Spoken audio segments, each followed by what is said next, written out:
We've certainly seen a lot of recent market volatility, a pullback in the Russell 2000 at some point this week. Not today, but certainly we've seen some big moves. One day we were down 3%.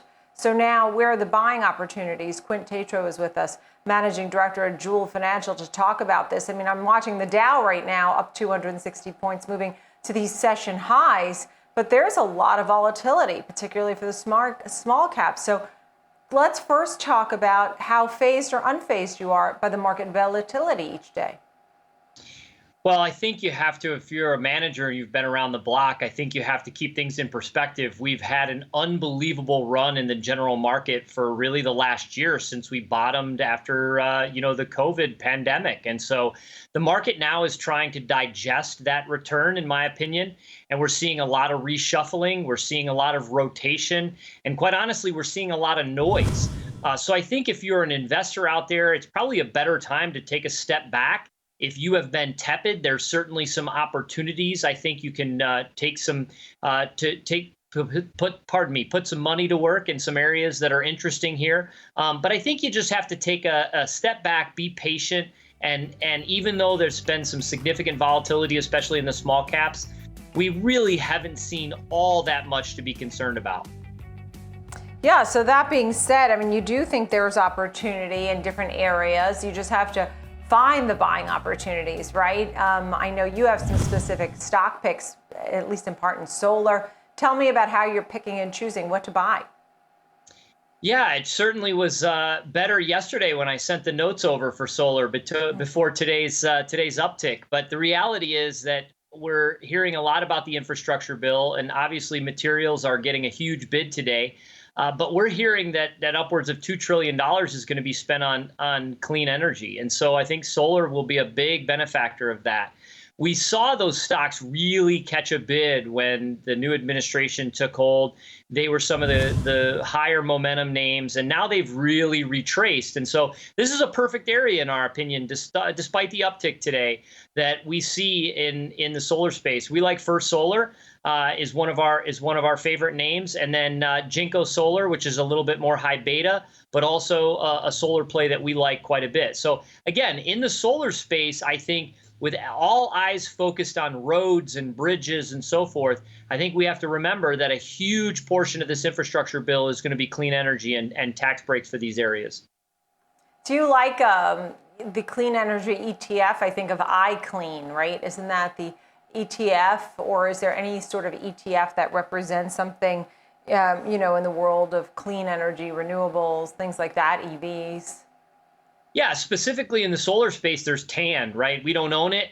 We tend to kind of favor the individual names, but TAN is a great way to play it, a broad basket. I believe there's a global alternative energy or clean energy play as well. I think it's GEX. I'm not sure off the top of my head, but there are some decent ETFs out there that gives folks a little bit more broad exposure, so that you don't have to be singled in and find some individual stock specific risk that you might not be wanting to take. Right. We promoted that you like one of the FAANG stocks more than the rest. Which one is it? Yeah, I heard that. That was good. That was a good setup. Good tease, right? That's right. FAANG's under pressure, obviously. We're seeing a big rotation, and money managers are trying to move away from those names. As interest rates have moved up, a lot of people don't understand that when long rates move up, all financial models that value these things all of a sudden make them not so attractive. So when you're looking at the FAANG names, you got to really look and understand the value. And the one that stands out to us is Facebook. And you're showing it on the screen today. You see the relative outperformance in the name. But Facebook is interesting. You have to understand, Facebook was a COVID play, a stay-at-home play. But make no mistake, they are a reopen play. And the reason that is because all of these small businesses that are going to be looking to reopen and attract those customers are going to be using Facebook for advertising. Not to mention the fact this is a company selling 13 times next year's estimated EPS, which we think is low, and those EPS are growing at 30%. They have no debt, and in our opinion, this kind of headwind with the regulatory situation, it's not going to change the fact they're spending a tremendous amount to make sure that the content is secure and correct. And ultimately, people are still going to use it. Advertisers are still going to use it for advertising. Instagram is the same way. So out of all the FAANG names, this is definitely the one we favor. We've been buying and we own. We would continue to buy here. Yeah, you talk about small businesses, reopening, advertising. I'm not in it, but I know that even here in Manhattan, to organize a play date at the park, people put together Facebook groups. I mean, I don't know. It's the way to communicate, I guess. Tell me about Xilinx. That's one tech name that you do like, right? Yeah, semis have been slammed. And again, I think in this environment, if you really want to make money, I think you have to look to the areas that have been beaten down. I do not think we're entering some broad-based correction where they just will keep going. So on a day like today, your material section of your portfolio is doing very well. And you look over and you say, wow, some tech names are not. In the semi space, especially, they really have been hit hard. And we like Xilinx.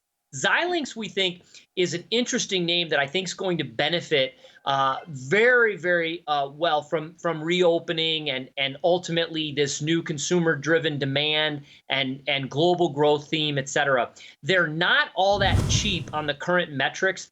They're trading about 36 times forward, but an EPS of about 380. We think that is actually quite low, and we think that they'll come in quite higher than that. So we ultimately think that on the current standard of EPS, they don't look that attractive from a valuation standpoint, but we see this company being able to earn quite a bit more than the analysts expect. So that's kind of our top play in the semi space on this pullback here that we're seeing across the board.